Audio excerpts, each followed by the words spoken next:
coming up on the Social Grenade podcast. Part 1 with Gary May. And again, not to beat a dead horse, but the consulting part of this is the biggest differentiator between us and most agencies, as well as anything to do with digital marketing accountability. It's like, are we looking at COVID all over again, right? The beginning of COVID, vehicle supply, on top of the tariffs and duties that are now hitting. J.D. Power had a local area conference, small. There was maybe 80 people in the Ayers Hotel in Hawthorne. And the best thing was said, this was either 09 or 2010 in this Southern California meeting. And the speaker from J.D. Power said, it's not a funnel, it's a box.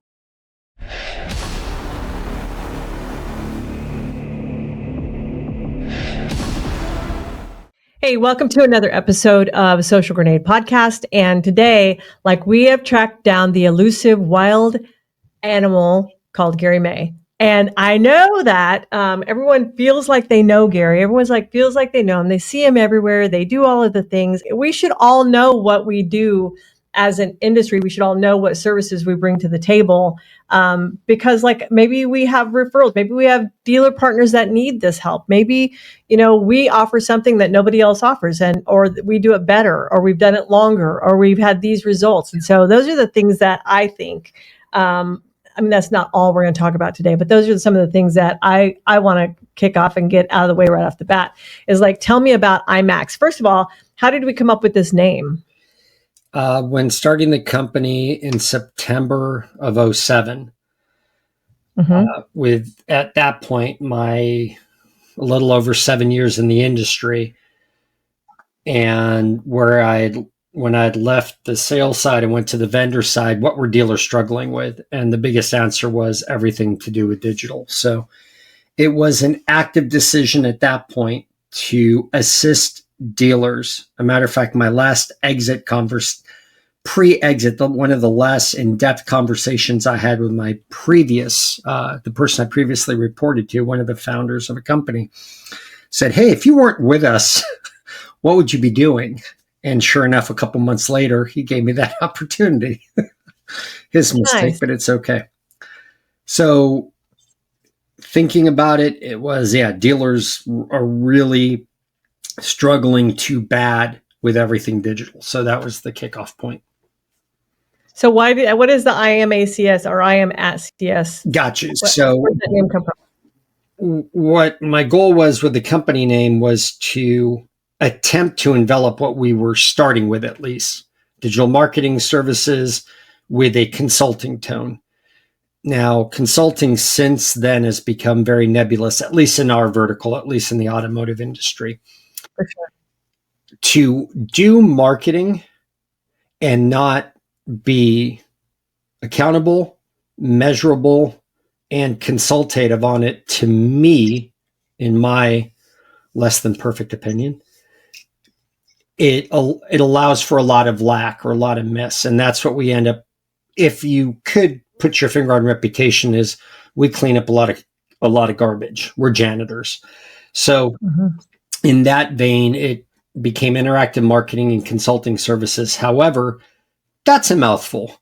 So was how do we squeeze that down? Make it an acronym. I liked acronyms before, but I became really into acronyms. And then, of course, digital marketing, everything became an acronym. Yeah. So, well, it's funny because we started out as Social Climber Pro, and nobody, I'm not even kidding you how many times it got messed up and got messed up and got messed up. And I'm like, oh my gosh, we just have to change this to SCP agency. And that still gets messed up. They'll be like the SPC, whatever. I'm like, oh, good God. So in that vein, and because we were and still are entirely focused on digital, so we came up with the at in the middle instead of simply the A.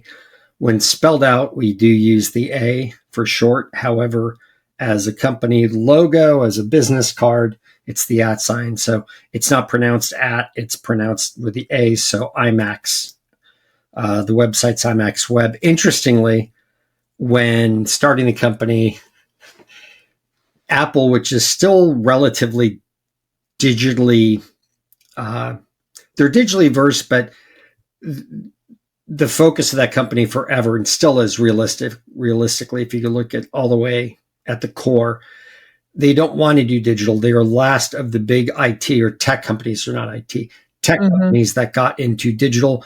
Last one in the advertising realm compared to whether it's computer companies, other phone companies, meaning the actual tech, the smartphones.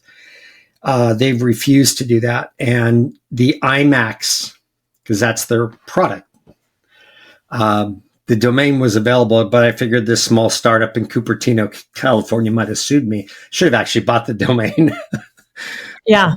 And it was available. It was the same price as IMAX Web, but I wanted the website URL to imply more web and digital instead of where a lot of at least our industry agencies had been at that point. They were migrating from the traditional soundstage, TV, voiceover, radio, and there's a bunch of them left. They have been for 22 to 28 years, depending which one it is. They've been attempting to pivot digital. Most of them have. However, most of those, if I'm going to fire a shot already, most of those agencies are reselling a lot of their portfolio in digital. Sure. And well, I was when I was at the dealership, our local radio station, who that dealership did a lot of radio ads with, and we're talking probably 2017. And I was doing social at this dealership as well as for my other clients. They made me. The GM had me come on this lunch that they were taking us, this lunch and learn that the radio station was taking us on.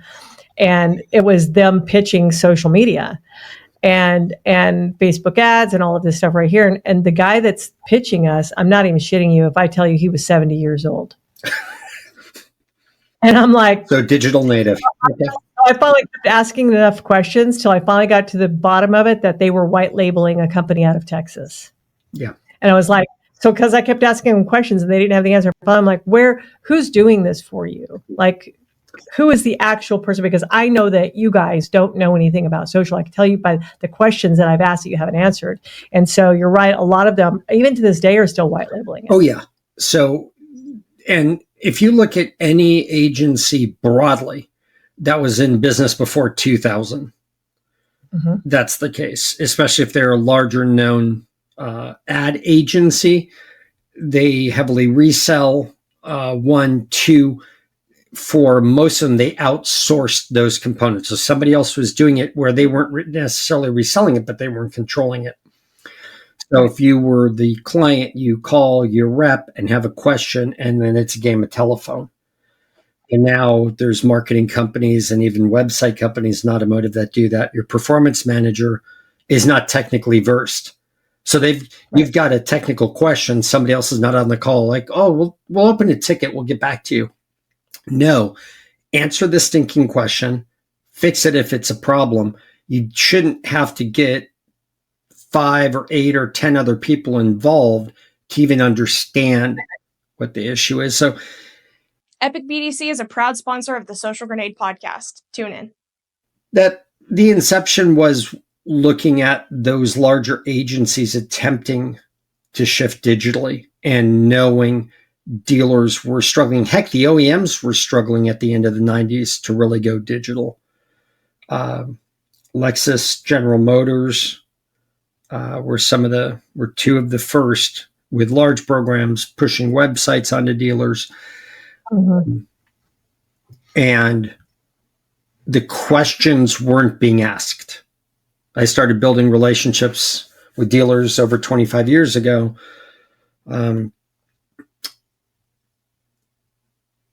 When I sold vehicles in a BDC, and they started asking me questions because their reps weren't answering them. And then when I went vendor side with Evox in 03, it became very, very pervasive because my job was to sell imagery to the OEMs for anything to do with their data, building the vehicles, looking at them so they wouldn't have to take that tier 1 photography and video and repurpose it for digital. They were not shooting for digital 25 or 22 years ago, and barely even 15 years ago. Then the shift happened to CG. Everything was shot with that national advertising kind of mindset. Shoot big and then repurpose. So things would pixelate, things just wouldn't look purposeful. And in that time, we were also licensing the dealers, at least through the platforms, and some of them were either swaps or small deals when I was selling imagery. And same thing when I went to Edmunds, working on data and imagery syndication. Same thing when I was at Ismo Cars, is dealers were struggling with the pivot, 1, 2, understanding, and 3, execution. And that's still lacking today. I'd like this changed. Okay, we're on it 3 weeks later. What's going on? So it's the truth. It's the truth. So I want to know, here's what we get to see when we peek at what's going on with Gary. We get to see Gary flying, Gary leaving again, Gary going to a dealer visit, but I don't know what you do on the day-to-day. So when you're at a dealer visit, what is your role when you're there? Like, you fly in, you land, you go to XYZ dealer. What are you doing all day? So while there is an agenda each time, especially if there's something that they want to pivot on, move, they got back from their 20 group, there's going to be some kind of customized agenda. What we're typically doing, and this is also the case with a bunch of our virtual, however, just like today, flying up to Indiana, we'll look at trends, number one. And again, not to beat a dead horse, but the consulting part of this is the biggest differentiator between us and most agencies, as well as anything to do with digital marketing accountability. So we're looking at anomalies. And if you look at right now, the fall shifting into winter of 2025, economic status, duties and tariffs, supply chain again. There's been threats recently to the microchip, the semiconductor side, that had a very short but impactful effect on both Asia and Western European production. At least for a short time, it became a conversation point, 2 weeks ago, 3 weeks ago. It's like, are we looking at COVID all over again, right? The beginning of COVID, vehicle supply, on top of the tariffs and duties that are now hitting. People have been hearing in the country for the last 6 months, hey, everything's hitting, these tariffs, these duties, everything's getting more expensive. What's happening with us compared to the rest of the world, et cetera? Well, realistically, those price increases are now hitting, especially heavily Japanese vehicles, but also European, mostly the Germans. Those are hitting. Although we've been hearing about it for months. So just in this explanation, getting slightly off topic, is what do we bring into that visit is, along with why do you see me so many places? Why are we at so many events? Why I'm having back channel conversations, and some of our team, including my better half, who has done that type of stuff for years. We're bringing the elements of what's happening in the industry into strategy. So we hit that dealer right now, today, for example, when I have a late afternoon to dinner to most of the day tomorrow meeting with a client, is how are we pivoting to not only hit their strategy, but exceed their expectations?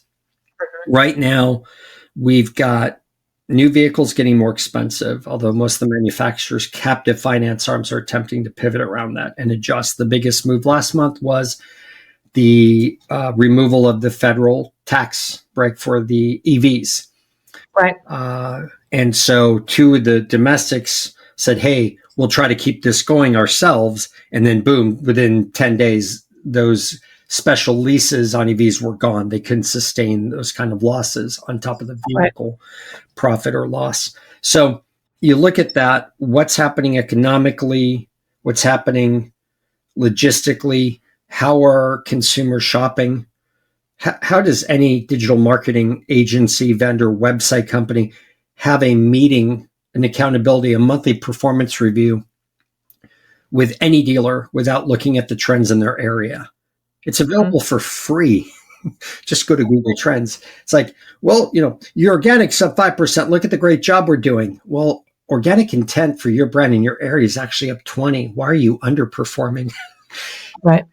There's this insular need. So we come in with that mindset of attempt to look at nearly everything large scale, micro, too macro that is affecting what's happening in a dealer's area, their backyard, their AOR, and maybe just beyond, especially if they're a big dealer, a high reputation dealer. They get 10, 15, 20% of their sales well out of the area. People fly in, people drive into them, is really looking at the dealer makeup, how they sell, what's their reputation, what's their volume, and pivoting on those things, because you can't do it looking 30 days backwards all the time. You have to forecast, and that's what's lacking in the industry. That's what we've been doing largely for 14 of the last 18 years doing this. Right.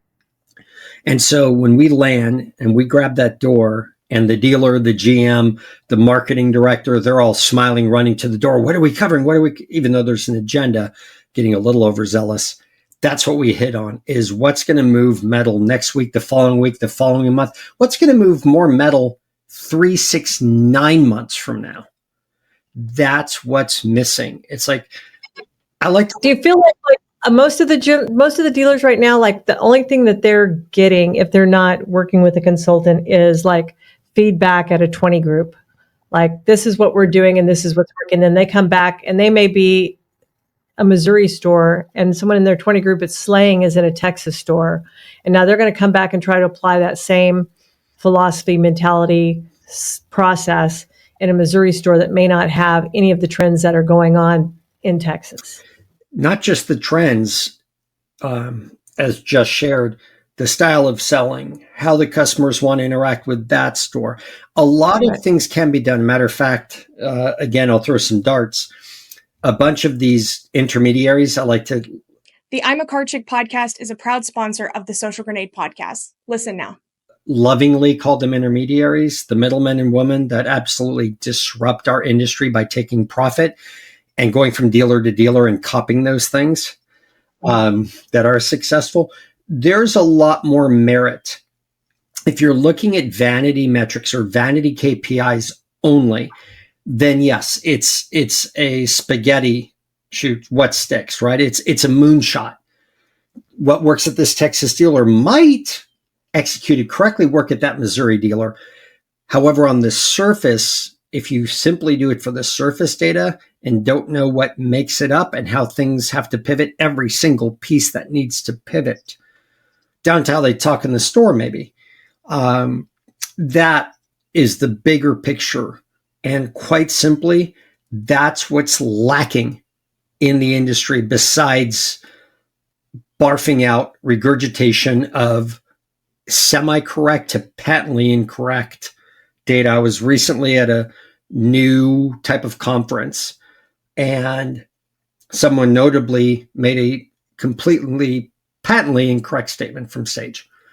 And I'm not going to go further than that, but the quote was so baseless, talking to a room of people, including dealers there, making a factually incorrect claim, something related to search and what's happening with where search is pivoting these days and for the past couple of years and heavily into the future. And this is somebody at retail. And that's my struggle, is when you have a mic, when you're on a panel, when you're on a stage and you make statements that are not founded or they're only partially founded, at least add a layer of data to disclaim where that's coming from. But you make a patently false statement, like something is dead, where it's not, and it's not even close. And in that example, you brought up 20 group. I'm going to bring this data back from my 20 group, and we're going to run with it. Mm-hmm. It's not whether it's right or wrong. It's not whether it didn't work or did work and couldn't or could work. It's what is that based on? How are you going to measure that delta in effort or delta in how the campaigns get executed on, or anything related to that? Is it just becomes KPI? Right. Conversation. Dealers still talking today about bounce. Automotive websites bounce above par with almost any other large vertical in North America. The most common activity is hitting a homepage, doing the click to dial, or looking at something real quick and then leaving. Bounce is relatively irrelevant in auto. whether a dealer gets 35 or 55 or 20 or 60, it doesn't matter as much as what do the ones that don't immediately leave the website, let's call it really what it is, because we get hung up on terms, is what do the ones that don't leave the website quickly actually do? That's what you focus on. Instead of only focusing, why are people leaving my website at such a high rate? There could be a really dang good reason for it. However, if you are only looking at vanity metrics, you're lost. Mm-hmm. Well, I think about because we talked about this too just recently, even on the social side, which I mean, I don't mess in the digital realm at all. I don't mess.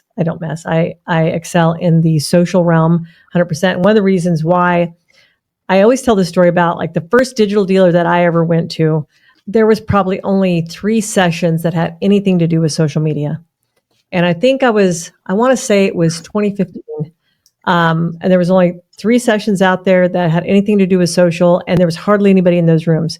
Matter of fact, Chevy Car Dude was one of them that was presenting, and he had just started his YouTube channel, and it was doing pretty good. And his PowerPoint, I mean, his wife should have proofread that thing because it was a disaster. It was horrible. Mike. Oh my God! And so Mike Davenport. And so so it was so funny because then the next year at Digital Dealer, there's all of these sessions on social media, and then every vendor in the expo hall had all of the list of the things that they do, bloody, bloody, bloody, bloody, bloody, bloody, bloody, and social media. Right. They'd added it to the bottom of the list, us too. We don't want to not have that on our sign. It's like everybody else right now with AI, right? It's whatever, or 2 years ago, data, right? Whatever the buzzword is of the year, right? And so because I started in a dealership, and I'm sure you started in a dealership as well, I knew that social media wasn't just about checking a box. And all of these big ass vendors who had already been in bed with all the OEMs decided they did social too. And let's get OEM approved with GMC, Toyota, blah, blah, blah. And then the dealers will have social, never realizing that they're only satisfying what the manufacturer wants. They're not satisfying anything else other than what the manufacturer wants. They don't understand that they are their brand, that their community is their market, that what goes on in Austin, Texas is important to the people that are going to be shopping for cars in Austin, Texas, not just what is Chevy about. And so we knew that if they wanted more vehicle content, we have a website for that, right? The website has all of our vehicles on it. But what do they not know about us? Well, they don't know where we give back. They don't know, what cool things are going on in Austin, Texas. What things that are coming up that are promotional. What things do we support out there as well? What are some cool things about our employees and our staff? This guy right here on the weekends refs little leagues, you know what I'm saying? And those are the things that make a dealership human. And that's what social is about. It's about storytelling. And so competing against these, I do my best not to cuss, these companies that literally wanted to sleep with Toyota and get this crap out there on these Facebook pages that is doing absolutely nothing for them. It's not getting any engagement. It's not getting any reach. It's not getting any views because it's only there to check a box. I even had Kia at one point was like, you're not allowed to post any pre-owned vehicles on your social media pages if it's not a Kia. And they were fining them. They were taking away some of their co-op money if they found that you had. And so we had to go back retroactively and remove any that we even had in the past because they were getting ready to dock them for posting their pre-owned inventory on their own social media page. And so that will tell you who the OEM is serving, right? When we all know, how many times has it been that, think about during COVID when pre-owned vehicles were really the only option that we had to market.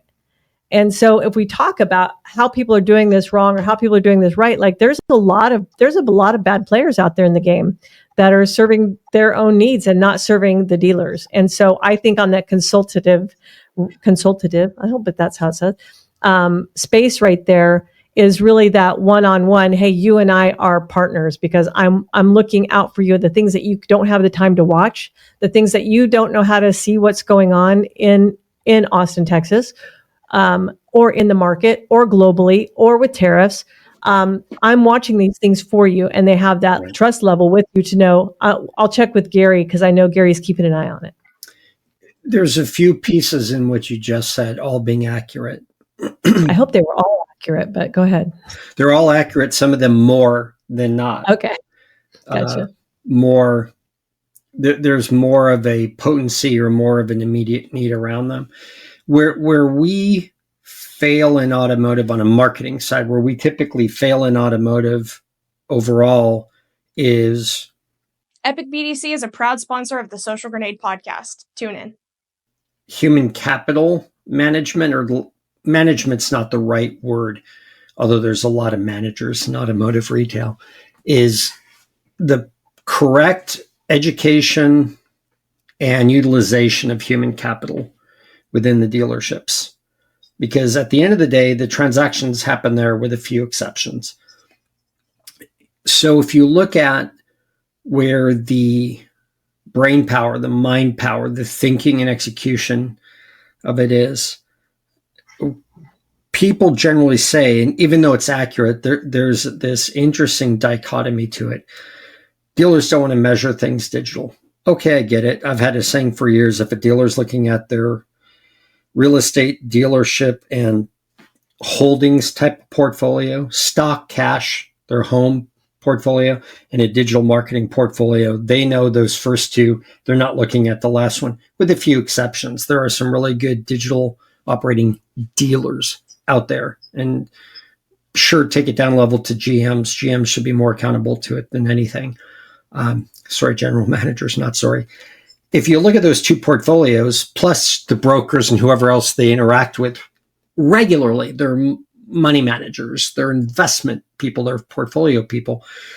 It's no different on the digital marketing portfolio than your financial statement of the dealership. If you don't know how to read a financial statement, one, you shouldn't be a dealer or a general manager, God forbid.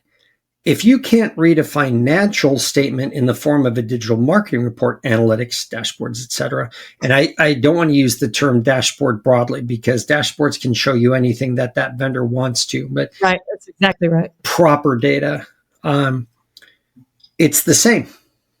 That's your barometer. That's your temperature. That's your gauge. If you can read and pivot on a financial statement, but not on analytics, whether it's Meta or it's reporting to Google Analytics or it's another dashboard. We use a few of them, not our own, nothing we keyed or coded ourselves. SpyFu, SCM Rush, SimilarWeb, Moz, etc. We pay thousands of dollars a month for multiple platforms on top of the native platforms to hold ourselves accountable. Going back to your point about social overall, but this fits most of the categories. Is, and small disclaimer, we were the first social agency in 2007. We started creating pages in December 2007. Nobody in automotive as a company existed then. There was one person pervasively, who's no longer with us, Ralph Paglia, most a lot of people say Paglia, who was creating pages, kind of like you were at a dealership but also helping others. Ralph was doing the same thing from Southern California at retail, and he started creating pages. We were the first one as an agency doing that. So nobody in automotive has more experience than we do. Not wanting to grow off of that, we never made it our primary entry point. It was always the overall marketing and the consulting. So for us, we wanted to be a mile deep and a mile wide.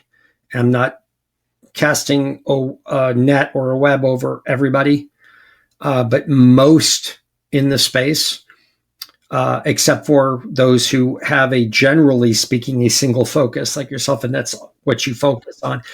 Those who do it broadly, the folks you were alluding to earlier, are an inch deep and a mile wide. They can't go deeper then, especially if they have automation. I like tools and it's not a vendor, so I'll single them out, because most of the OEMs have used them over time, but Promo Box. If I see that on a dealership, social media, unless it's mandated, I would literally not even bring it up to a dealer. Hey, we could take that over for you. If the dealer ends up asking for it, cool. We're not going to talk about it's I checked that box. I'm good at whatever it was 500, 700, 800, $1,000 a month. Okay, you want automation. A really good friend of ours who's no longer with us, Mike Carrera, Mike the car guy. He used to post, as well as some other folks. I won't call them out, but loved Mike, very close friends for years and years.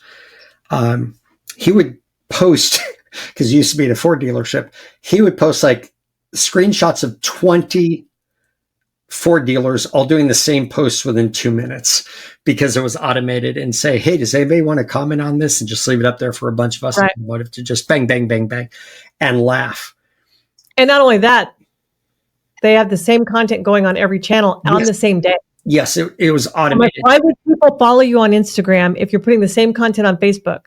Why would they follow you there if it's the same damn content? They can get it all from one source. Right. Even though there's a bend to automation or duplication, especially if the difference between the platforms strategically for some posts is where that audience is. I don't mean location. I mean where they are. If you're segmenting Where they live audience. online. So you did Twitter or X for one thing, LinkedIn for one thing, Instagram for one kind of strategy around social, Facebook, et cetera, nowadays TikTok, et cetera, YouTube. You can have some automation and leverage that properly if you really have taken time to segment or make sure that the strategy measurably is working. And it all falls down to your website or your CRM. So it's either coming in analytics or it's coming in leads. Or phone, as long as your phone's connected to your CRM and the reporting. I mean, there's still multiple vendors in the industry not reporting their data to the data layer in GA4 and not even reporting properly to the dealer within their own dashboard or other assets. Okay, that said, if you look at it holistically, there's the maintenance or upkeep, the setup, and if you pivot, if you're looking to change those strategies, but generally accountability, measurement.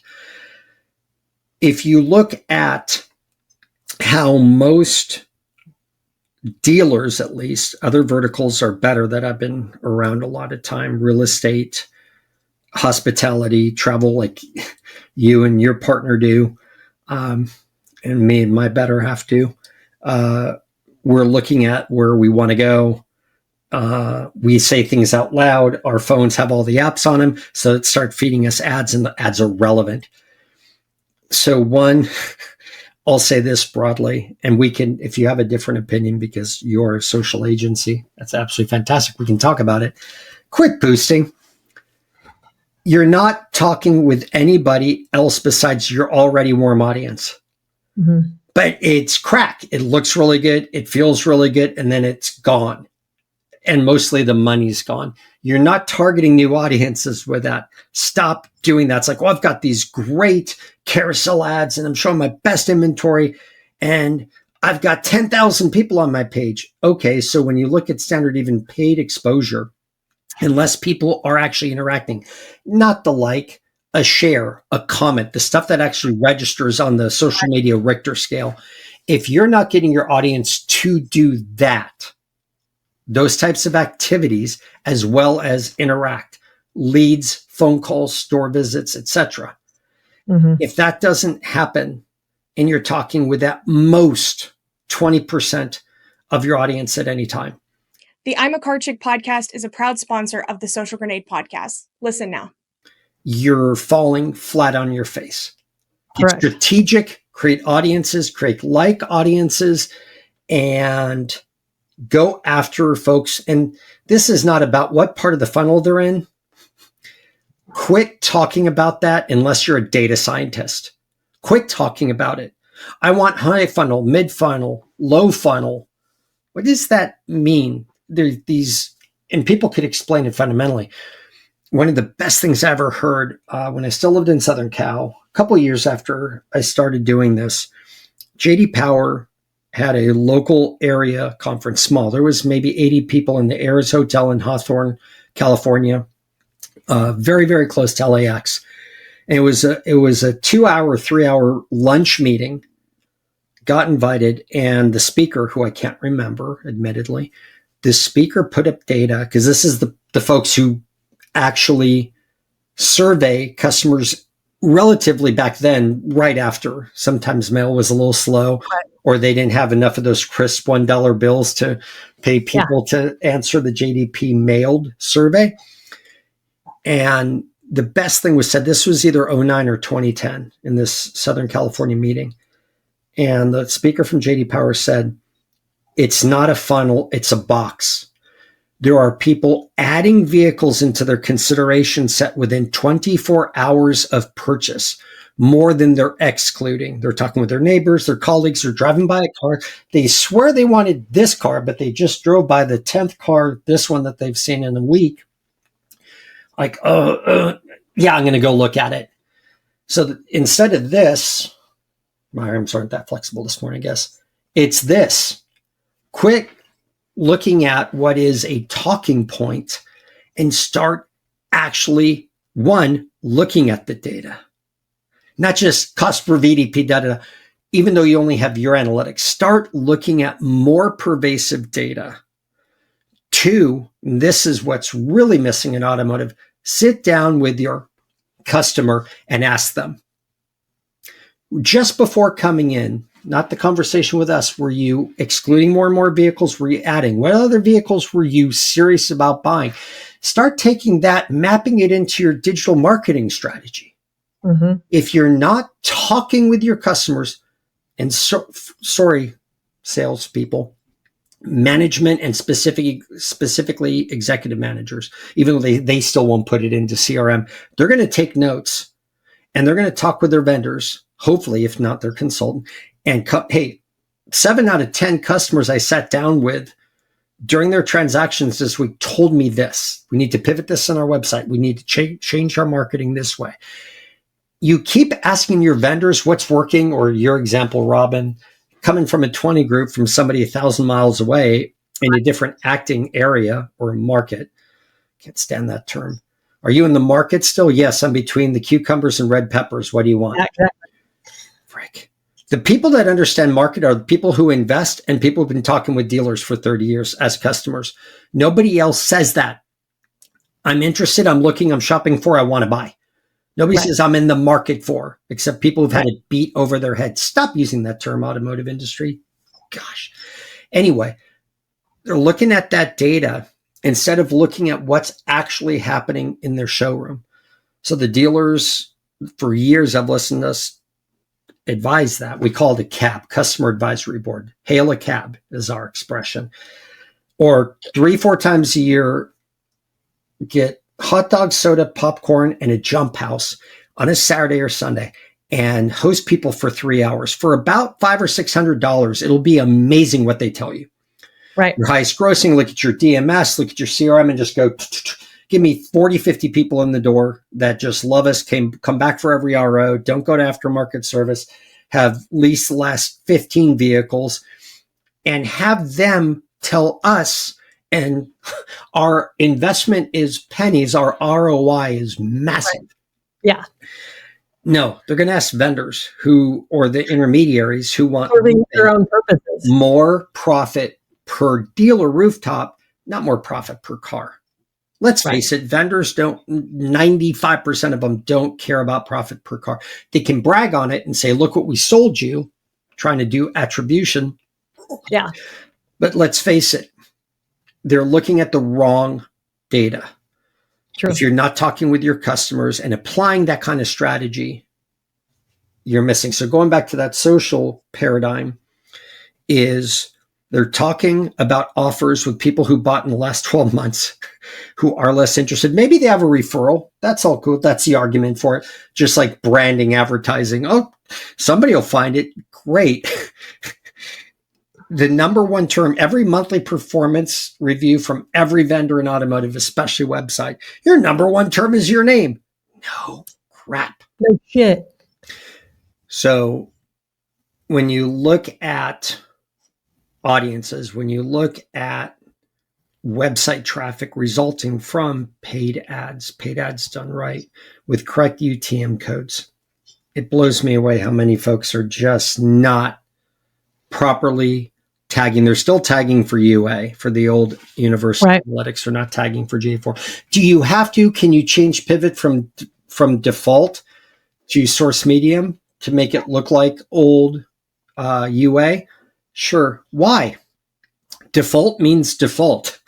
If your vendors can't pivot to organic search, organic social, paid search, if they cannot change the tagging in a UTM parameter, or let alone even use UTM tracking, then what are you doing with them? Oh, they have their own dashboard. Okay, why not back it up in analytics and actually show that it's working? Because the second thing we can do in GA4 analytics is not only track that campaign, including in the old methodology, we can also see that, oh gosh darn, 40, 50, 60, 70% of the audience you're targeting is not in your AOR, is not immediately beyond your AOR. It's coming from an AWS server 3 states away, or it's coming from cities you don't want to target. Because what are most agencies trying to do? Even though they say leads, they're trying to get you impressions and clicks. Yeah, they're trying to get the CPC down and show, look how great we're doing. This is what dealers should say every time. If you give me a reasonable cost per lead, cost per conversion, I don't care what my cost per click is. I don't care if it's 12 cents or $12. It should not matter. If you get a $30 conversion all day long, what does CPC mean? Except for checking A/B testing on your ad copy, Right, with exactly. a landing page where you look at the differences. If you're converting at also a high sales rate from the conversion to contacted to in the store to sold, CPC does not matter. Boom, you heard it. It's factual. Get off of it. We don't talk about CPC, have not in nearly 10 years. It doesn't matter. Stay tuned for part 2 with Gary May here on the Social Grenade podcast. We've been telling our clients for about 7-8 weeks now, because things are now hitting on pricing. We're telling the dealers now for 2 months measurably, the next 6 to 9 months are going to be headwinds. Subprime hit its all-time high of defaults in the last month, and prime hit its second highest of 30, 60, and 90-day late. And now we're looking at higher monthly payments. Eyeballs as a single vanity metric do not buy cars. The marketing poison is from intent to demand creation. Where we really fail in automotive is what closes a customer.